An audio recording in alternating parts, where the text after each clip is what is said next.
Hi guys, my name is Elise. Welcome back to another week with the Foundry Kids, and welcome to the first week of our June series called Ready, Set, Move.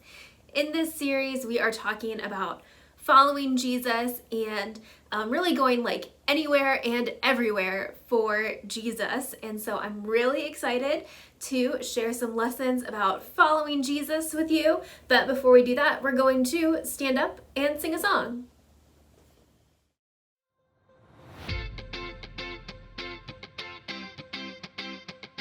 Get ready, get set, ready, set, move! You've been with me from the start. You're the one who knows my heart. You are there for me, Jesus. You are showing me the way, love and kindness every day. You are helping me, Jesus. So I'll follow you, here and there and everywhere. I know it's true, you're always by my side. I'm ready for the time of my life. I'm set on doing what you do. I'm gonna share your love with the world. Ready, set, move!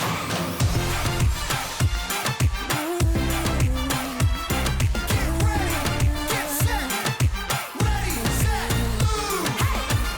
You've been with me from the start. You're the one who knows my heart. You are there for me, Jesus. You are showing me the way, love and kindness every day. You are helping me, Jesus. So I'll follow you, here and there and everywhere. I know it's true, you're always by my side. I'm ready for the time of my life. I'm set on doing what you do. I'm gonna share your love with the world. Ready, set, move! Hey!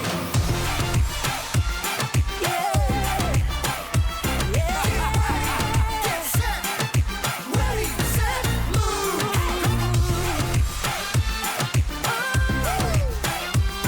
Get ready, get set, ready, set, here we go! I'll do what Jesus told me, believe what Jesus showed me, love 'cause Jesus loved me. We trust that He is with us, no, He will never leave us. Let's shout what He did for us. Bring it down! I'm ready for the time of my life. I'm set on doing what you do. I'm gonna share your love with the world. Ready, set, move! I'm ready for the time of my life. I'm set on doing what you do. I'm gonna share your love with the world. Ready, set, move. Jesus told me, I'll do Jesus whatever you want me to do, Lord. ready, set, move! Trust in you.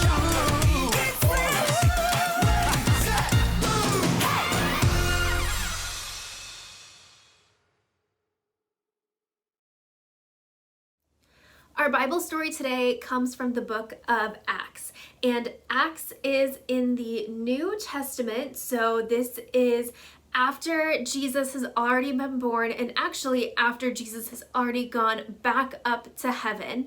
And this is a really cool book of the Bible because it follows around the people who are in the earliest churches. Just like we go to church on Sunday, or maybe we go to a Bible study during the week, the people back in those times, they were going to churches too. Now they were a lot smaller, they were probably meeting like in someone's house instead of a big building, but they were going to church too. And we can learn a lot about the earliest Christians and the earliest churches by reading the book of Acts. And so let's learn about somebody from the book of Acts who, well, he started off not liking Jesus, but don't worry, Jesus is going to show up in a really big way for this guy. So let's learn more about that. It's time for The story before the story. Today, we're in the book of Acts, which tells the story of the early church. But before Acts, way back in the very beginning, out of a deep, deep love, God made an amazing world. But when people turned away from God, the world was broken. God made a plan to draw people back into relationship. So at the right time, God sent Jesus, God's very own son, to live among us. Jesus gave up his life and was killed. But on the third day, he rose to life. After Jesus returned to heaven, the early church grew quickly with the help of God's Spirit. When the believers faced trouble in Jerusalem, they scattered to other places, taking the news of Jesus everywhere they went. Which is where our story starts. Take it away. Hey everyone, I'm Brian. Today, I want to introduce you to a man named Saul. Now, if there was such a thing as a model Pharisee or Jewish religious leader, Saul was it. Saul, also known as Paul, was born as a Roman citizen, which gave him special privileges. Growing up, he studied the scriptures until he knew them inside and out. As the early church grew, Saul was just as upset as the other religious leaders. When a Jesus follower named Stephen was sentenced to die, Saul stood by in approval and actually held the coats of the men who threw stones at Stephen. Saul was absolutely certain that Jesus' followers were a threat and that the best way to please God was to get rid of them. He began going house to house, dragging believers off to prison. And when the new believers scattered to other towns, Saul wanted to follow. He took his plan to the high priest. Give me letters to the synagogue in Damascus. Then I can go and hunt down men and women who belong to the way of Jesus. We'll arrest them and bring them back here to Jerusalem. Fantastic idea. Consider it done. With the approval of the high priest, Saul gathered a group of men and supplies for the journey. Now, Damascus, which was the capital of Syria, is around 150 miles from Jerusalem, so that would have taken nearly 2 weeks to travel on foot. But Saul hated the followers of Jesus so much that he couldn't wait to get on with it. After long days of travel, Saul's group finally neared the city of Damascus. The noonday sun shone down bright and hot, but Saul charged ahead, eager to carry out his plan. We'll find them all. We'll stamp out this dangerous Jesus nonsense. Then, something happened. Something that would change Saul's life in an instant. A brilliant light flared from heaven, so bright the sun seemed dim. A voice spoke from the light. Saul, Saul, why are you opposing me? Who are you, Lord? I am Jesus. I'm the one you are opposing. Okay, now imagine for a moment that you're Saul. You thought Jesus was just a troublemaker who was killed, dead and gone. Yet now he's alive, speaking to you from a blaze of light. It's like your whole world tips upside down in an instant.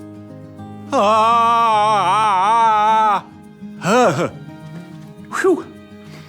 And Jesus wasn't done yet with what he had to say to Saul. Now get up and go into the city. There you will be told what you must do.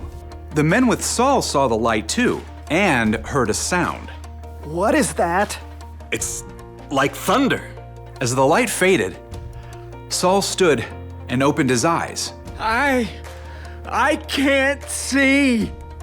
Saul had been in full command, yet now he was helpless.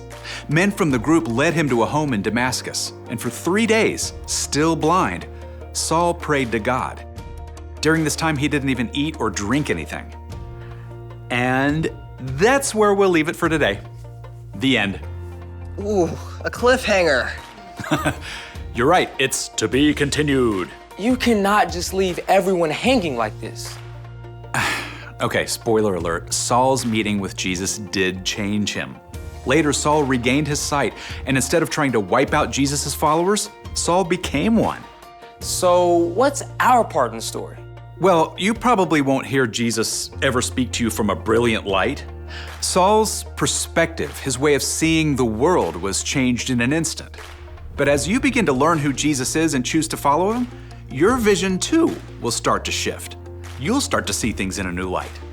Like the stuff that happens to you. That's true. When you know Jesus, you discover that you are a child of God and that God loves you more than you can imagine. Everything that happens to you, even the hard stuff, becomes an opportunity to grow and become more like Jesus. Knowing Jesus can change how you see other people too. Yeah, it's like you get this supervision to look at your class bully or your annoying little cousin and see that they're made in God's image too. And they deserve your love and respect. Knowing Jesus means that you can pause at any moment in your day and ask Jesus to give you his perspective. The more you do, the more Jesus will show you ways to love God and love people in everything you do. Yep, I think you guys are seeing the light. See you next time. All right, I know this story kind of ends on a cliffhanger, but I promise Saul is going to change just about everything in his life and do some really, really awesome things for Jesus. And you're like, well, if he does some really awesome things for Jesus, why haven't I heard of Saul?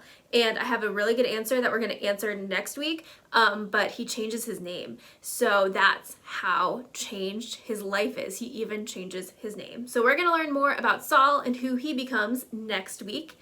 But before we go, I wanted to talk about our memory verse for the month.